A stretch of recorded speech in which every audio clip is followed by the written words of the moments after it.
Thanks for tuning into our podcast. We love having you here, and it's our mission to bring you all the latest and greatest tips, skills, and know-how to make you the best that you can be. We know that you have it in you, and we're going to show you how. Now, let's get started.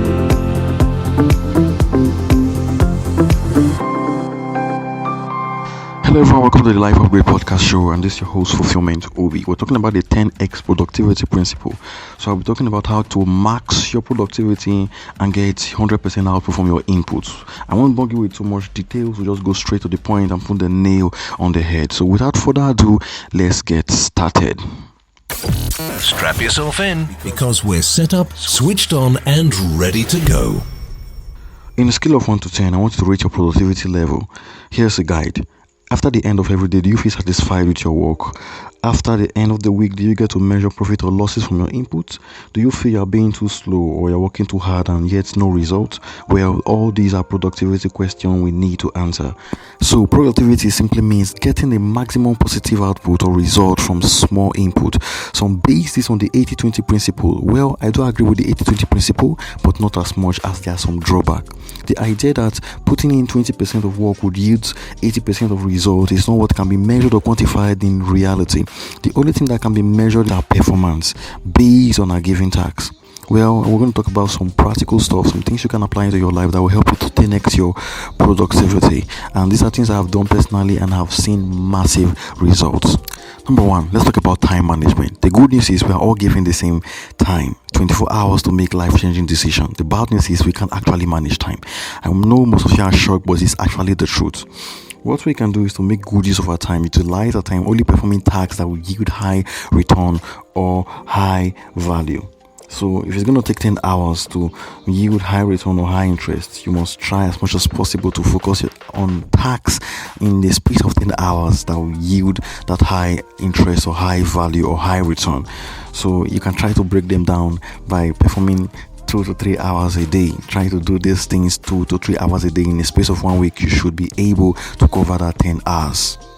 Number 2 is self-discipline. Many people fail to be productive at work or at school because they lack self-discipline. They cannot delay gratification.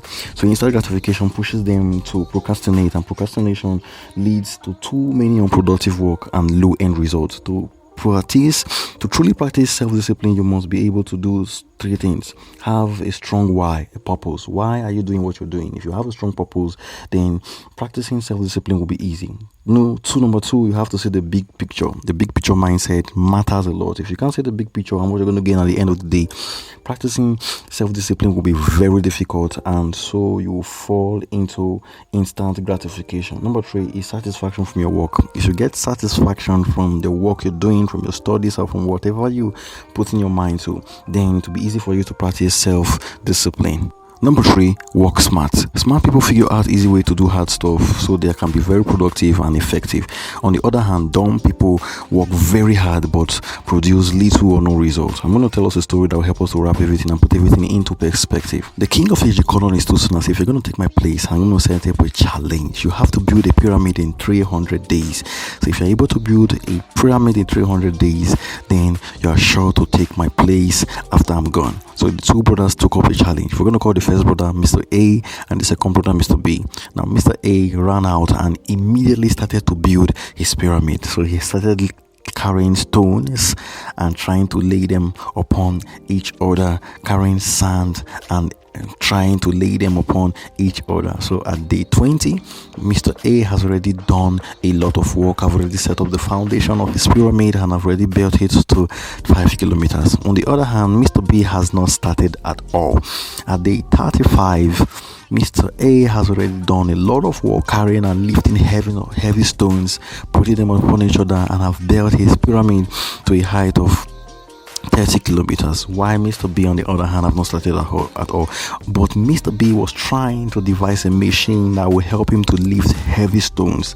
So at day 100, it was so difficult for Mr. A to keep carrying stones, as it was difficult for him to take those stones to those heights, and he was getting slower and slower by the day.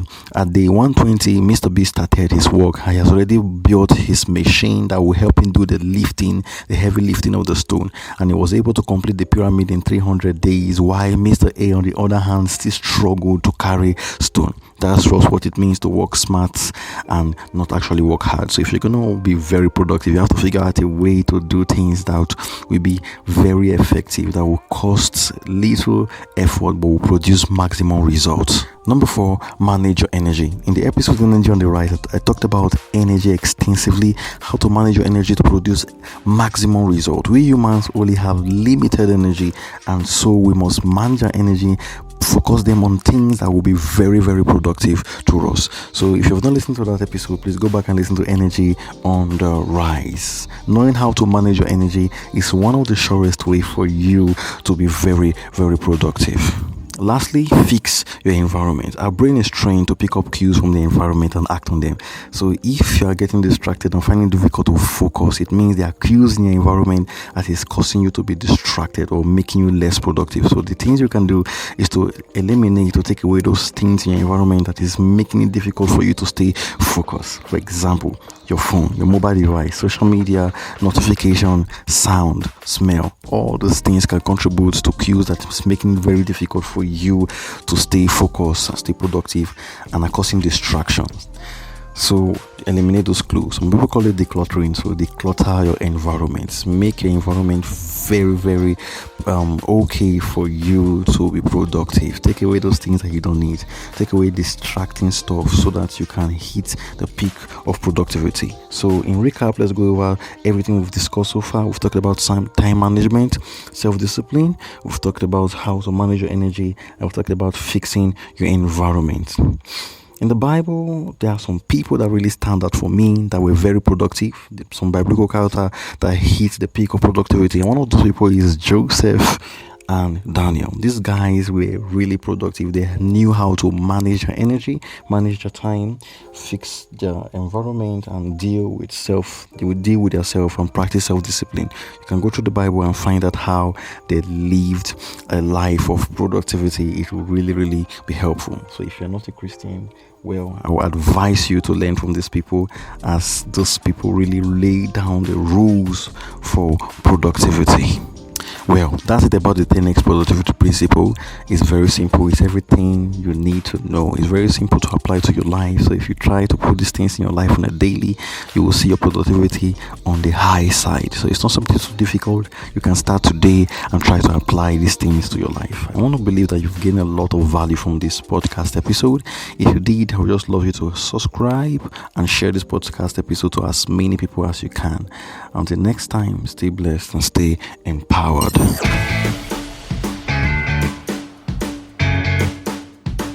And that's it for this week's episode. Add us to your podcatcher or on iTunes now so that you can make sure you never miss out on another second of our wonderful podcast. We would hate for you to miss out. Have a great week, everyone.